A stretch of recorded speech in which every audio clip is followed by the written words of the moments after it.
For most people, Greenland is a blank white shape at the top of a map, a place of ice and isolation. Yet suddenly, this frozen island is flashing across headlines in Washington and Europe, spoken about alongside power, security, and rivalry. That contrast alone should make us pause.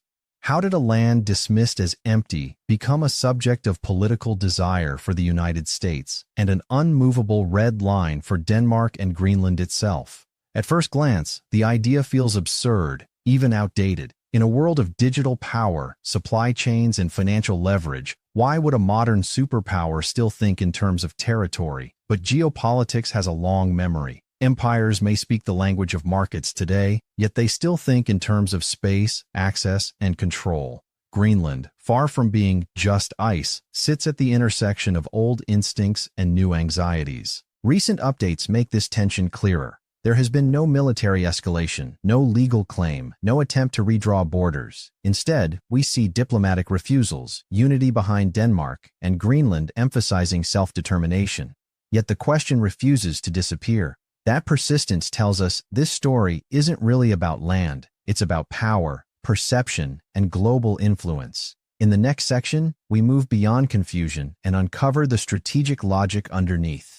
Look at a typical world map, and Greenland appears enormous, almost rivaling continents. This visual trick is not accidental.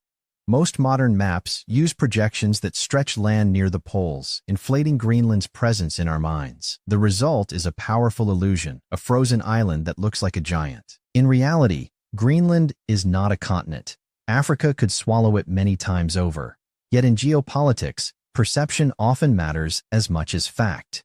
When leaders and strategists repeatedly see Greenland looming over the North Atlantic, size becomes symbolism. Bigger feels important. Bigger feels more strategic. This is where power politics blurs with psychology. Maps shape instinct before analysis begins. They prime us to associate space with influence and territory with dominance, even in an era defined by data and finance. Greenland's exaggerated size doesn't explain policy, but it frames it. Strip away the visual myth, and we can ask a sharper question. If Greenland isn't huge, why does it matter so much? That takes us from perception to strategic value. During the Cold War, Greenland was less a place than a position. Its value lay in geography, not population, sitting directly beneath the shortest path between North America and the Soviet Union. Missiles don't travel sideways on maps, they arc over the pole.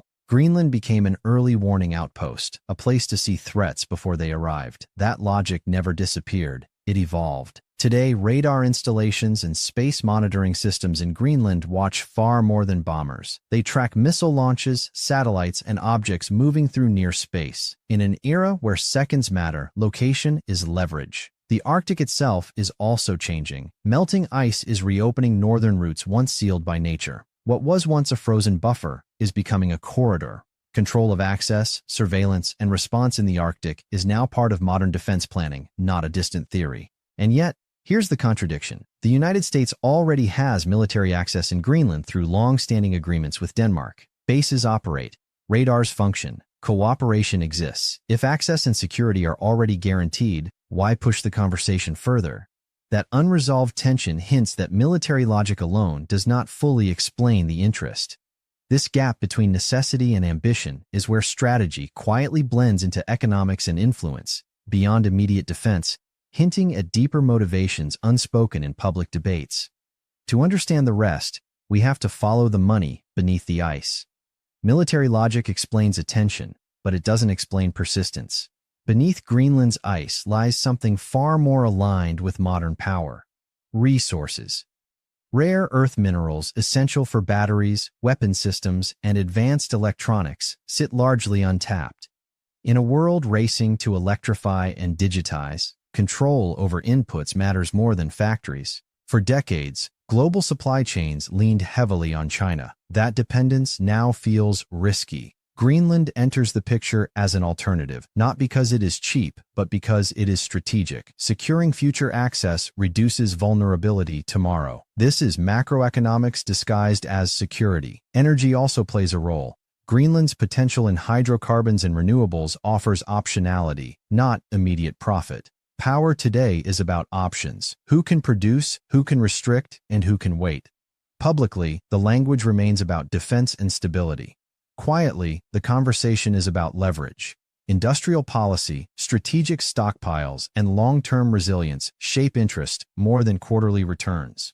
Greenland is not a gold rush, it is a chess square. This is why the debate feels strangely outdated and futuristic at the same time. Resources explain interest, but not the rhetoric. When economics alone cannot justify the tone, something else is at work. That shift in language signals a move from rational calculation toward something far more psychological and political than policy, budgets, or balance sheets suggest today globally. Modern power rarely needs flags. Influence today is built through bases, treaties, capital flows, and regulatory reach. That is why talk of buying or owning Greenland sounded jarring to allies. It echoed an older era when territory itself was the prize, not access or alignment.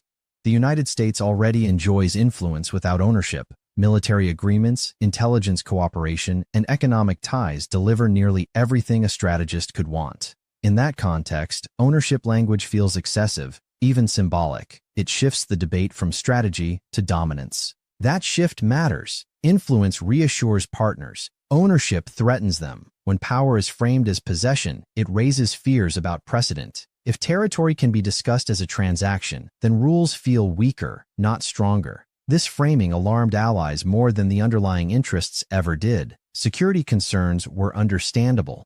Economic curiosity was rational. But the vocabulary of acquisition crossed an invisible line in modern diplomacy. It suggested that restraint was optional, not foundational. This is why the conversation escalated so quickly, not because of what was sought, but because of how it was described. And once language changes, responses harden. That reaction leads directly to why Denmark's answer was immediate and absolute. By design, very deliberately. Denmark's refusal came fast because the issue touched fundamentals. Sovereignty is not a bargaining chip for small states. It is their insurance policy. Accepting even the idea of transfer would weaken the rules that protect them everywhere else. There was also Greenland itself. Domestic politics matter. Greenland has steadily expanded self-rule and openly debates its own future. Any deal over its head would violate the principle of self-determination that underpins modern international order. Economics could not override that reality. While investment and development are welcome, ownership is different from partnership. Denmark understood that short-term gains could create long-term vulnerability, not just for Greenland, but for Europe as a whole. This was not anti-Americanism. Cooperation with the United States remains deep and active. Military access continues. Diplomatic channels stay open. The refusal was about norms, not hostility. Current updates reinforce this stance. Denmark reaffirmed sovereignty, European partners aligned publicly, and Greenland emphasized its right to choose its path. No escalation followed because the boundary was clear. By saying no immediately, Denmark signaled something larger. In a world where power is again testing limits, some lines still matter, and drawing them early prevents far greater instability later. That clarity reassured allies, constrained speculation, and transformed a provocative proposal into a case study of how restraint stabilizes international systems under pressure globally today. When territorial language entered the debate, the issue stopped being about Greenland and started testing the trust that holds alliances together. NATO is not just a military pact, it is a promise that borders among allies are settled and unquestioned. Even hypothetical claims strain that assumption. For decades, the United States has been the anchor of the alliance, the power that reassures smaller states that rules matter. But the same power, when perceived as unpredictable, can become a source of anxiety. That tension surfaced quickly. European governments rallied behind Denmark not because they feared losing Greenland, but because they feared losing precedent.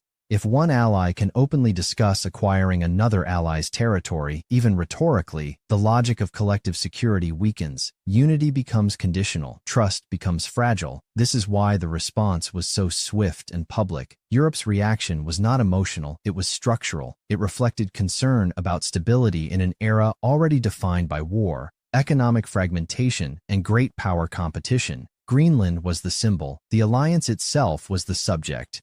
The shockwave was never about ice or islands. It was about whether the post-war order could absorb old instincts without cracking. That question leads us to what is happening now. and what very deliberately is not. After the noise faded, reality set in.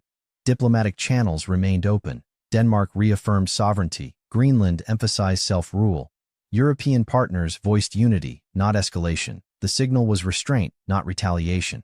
What matters most is what has not happened. There has been no legal claim, no military buildup, no shift in borders. Existing agreements remain intact. Cooperation continues quietly, almost deliberately boring. That outcome is the point. Modern power operates under constraints. Even the strongest states face limits imposed by allies, norms, and reputational cost. Greenland revealed those boundaries clearly. This episode tells us less about Arctic ice and more about psychology. Old instincts still surface, but they collide with a system designed to contain them. The future of power will be shaped by that tension between impulse and restraint, ambition and structure.